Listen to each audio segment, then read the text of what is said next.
Hello everyone. तो जैसे कि आपको पता है कि आपके RUHS CUET 2025 राउंड 3 के अलॉटमेंट लेटर आ चुके हैं और 24 अक्टूबर से 28 अक्टूबर तक आपका रिपोर्टिंग टाइम है। राउंड 3 में आपको जो कॉलेज अलॉट हुआ है उसमें रिपोर्टिंग करवाने का। आप में से कई सारे बच्चे मुझे कह रहे थे कि दीदी आप राउंड 3 की कट ऑफ हमें बताओ, पर राउंड 3 की एज सच कोई फिक्स कट ऑफ नहीं होती है क्योंकि अलग अलग कैटेगरी से अलग अलग सीट बच रही होती है और काफ़ी सारे सभी बच्चों को पहले जनरल कैटेगरी में कंसिडर करके सीट अलॉट होती है। और क्योंकि इस बार बाहर के भी बच्चे इंक्लूड हुए थे, जिन बच्चों ने एग्जाम नहीं दिया है उनको भी इंक्लूड किया गया था और ये लास्ट राउंड था, इसलिए राउंड 3 की कोई फिक्स कट ऑफ नहीं है। इसलिए मैं आपको राउंड 3 की कट ऑफ नहीं बता रही हूँ। इस वीडियो में मैं आपको बताऊंगी कि आपको राउंड 3 की रिपोर्टिंग करवाने के लिए किन किन डॉक्यूमेंट्स की रिक्वायरमेंट होगी। अगर आपको पहले कोई कॉलेज अलॉट हो चुका है और आप कॉलेज अपग्रेड करवा रहे हो या फिर आपने राउंड 3 में कोई फ्रेश रजिस्ट्रेशन किया था फिर आपको कॉलेज मिला है, दोनों ही केस में आपको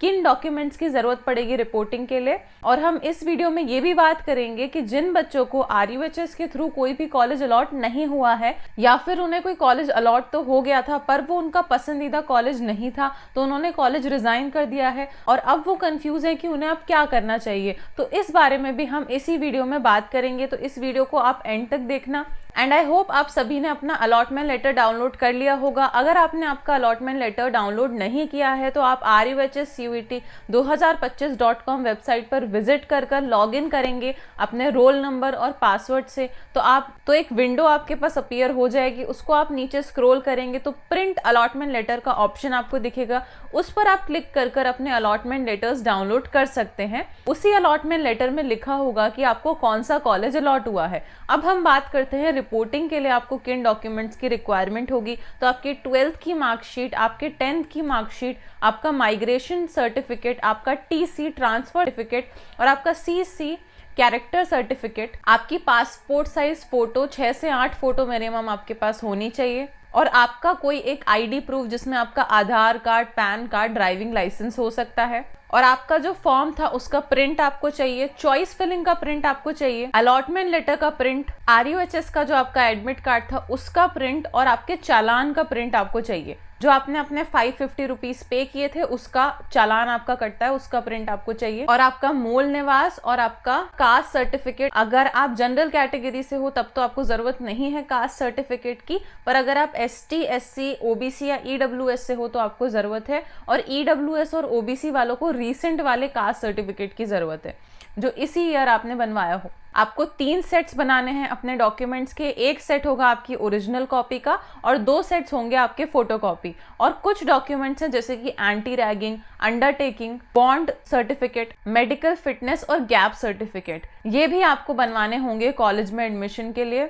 अगर आपको पहले कोई कॉलेज अलॉट हो चुका है तो आपने ये सारे डॉक्यूमेंट्स बनवाए होंगे तो आपको दोबारा बनवाने की जरूरत नहीं है। आप इन्हीं डॉक्यूमेंट्स को अपने नए वाले कॉलेज में लेकर जा सकते हैं। पर अगर आपने नहीं बनवाया है तो आपको बनवाने की जरूरत है। आप ई-मित्र से बनवा सकते हो और अंडरटेकिंग का फॉर्मेट मैंने अपने टेलीग्राम चैनल पर डाला हुआ है, आप वहां से डाउनलोड कर सकते हो। और anti ragging, bond certificate, gap certificate आप ई-मित्र या नोटरी से बनवा सकते हो। और मेडिकल सर्टिफिकेट आप एक बार कॉलेज में जाकर पूछें। कुछ कॉलेजेस ऐसे होते हैं जो कहते हैं कि मेडिकल सर्टिफिकेट आपको उनके एफिलिएटेड हॉस्पिटल से ही बनवाना होता है और कुछ कॉलेजेस में चल जाता है आप किसी भी हॉस्पिटल का लेकर आओ।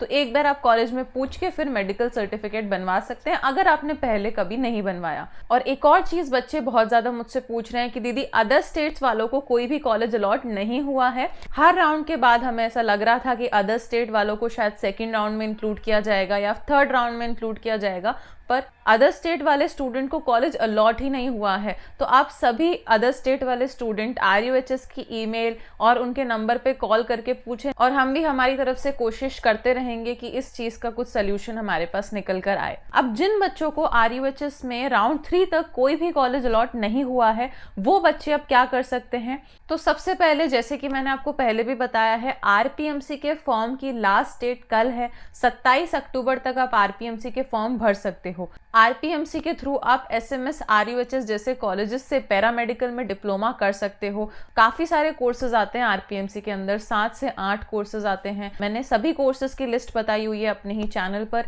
आरपीएमसी से related, Rajasthan paramedical diploma courses से रिलेटेड कई सारे वीडियोस हैं। गवर्नमेंट कॉलेजेस की लिस्ट और कोर्सेज की लिस्ट मैंने बताई हुई है, आप उन वीडियोस को चेकआउट कर सकते हैं अगर आप आरपीएमसी का फॉर्म फिल करना चाहते हैं। तो आरपीएमसी में गवर्नमेंट कॉलेजेस भी आते हैं, प्राइवेट कॉलेजेस भी आते हैं। अगर आपको आरपीएमसी में गवर्नमेंट कॉलेज चाहिए तो उसकी कट ऑफ भी मैंने बताई हुई है, आप उन वीडियोस को चेकआउट कर सकते हैं। अगर आपकी 12th में अच्छी परसेंटेज है तो आपको आरपीएमसी से कॉलेज मिलने के चांसेस हैं। आरपीएमसी के थ्रू आपको डिप्लोमा कोर्सेज में एडमिशन मिलता है। डिप्लोमा कोर्सेज आपके 2 साल के कोर्सेज होते हैं, बट एक दिक्कत आती है आरपीएमसी वाले बच्चों को कि आरपीएमसी टाइमली अपने एग्जाम कंडक्ट नहीं करवाती है। तो जो 2 साल का कोर्स होता है उसको कंप्लीट होने में 3 से 4 साल भी लग जाते हैं, क्योंकि आरपीएमसी टाइम पर अपने एग्जाम नहीं कंडक्ट करवाती। आप डिप्लोमा कोर्सेज से डिग्री कोर्सेज में भी एडमिशन ले सकते हो लेटरल एंट्री के थ्रू। लेटरल एंट्री पर भी मैं डिटेल वीडियो आपके लिए लेकर आऊंगी। अगर आप डीआरटी कर रहे हो तो आप डीआरटी से बीआरटी में किस तरह से एडमिशन ले सकते हो उस पर भी मैं डिटेल वीडियो बनाऊंगी। तो ये एक ऑप्शन है आपके पास अगर आपको आरयूएचएस में कोई भी कॉलेज अलॉट नहीं हुआ है। अब दूसरा ऑप्शन आपके पास ये है कि आप आरयूएचएस 2026 की प्रिपरेशन कर सकते हो। अगर आपको अभी तक कोई भी कॉलेज अलॉट नहीं हुआ है तो आप जल्दी से जल्दी अपनी प्रिपरेशन करना स्टार्ट कर दो। ज़्यादा चांसेस तो यही है कि आरयूएचएस 2026 होगा और नीट के थ्रू नहीं होगा एडमिशन, पर दिसंबर तक ये चीज़ और भी क्लियर हो जाएगी। तो आप अभी से अपनी 12th को स्ट्रॉन्ग करो, अभी से आप अपनी 12th को स्ट्रॉन्ग करना स्टार्ट कर दो, अभी से आप प्रिपरेशन करना स्टार्ट कर दो। अगर आप चाहते हो कि मैं आरयूएचएस 2026 की प्रिपरेशन पर डिटेल वीडियो लेकर आऊं तो आप कमेंट में मुझे जरूर बताएं। जितने ज्यादा कमेंट होंगे उतना जल्दी मैं वीडियोस को लेकर आऊंगी।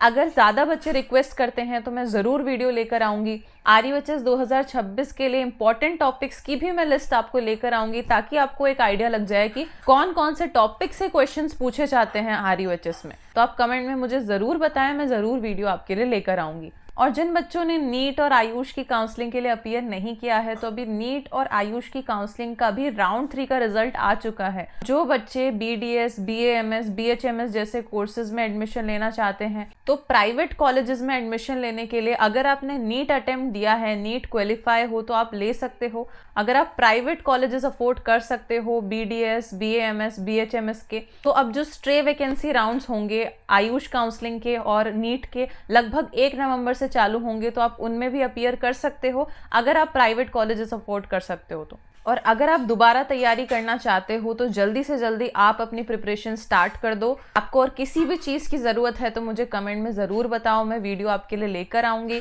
आपको और कुछ भी जानना है, कोई भी डाउट है, आप कमेंट में हमें बता सकते हैं। मैं पूरी कोशिश करती हूँ कि मैं आपको जल्दी से जल्दी रिप्लाई दूँ। And thank you for watching this video.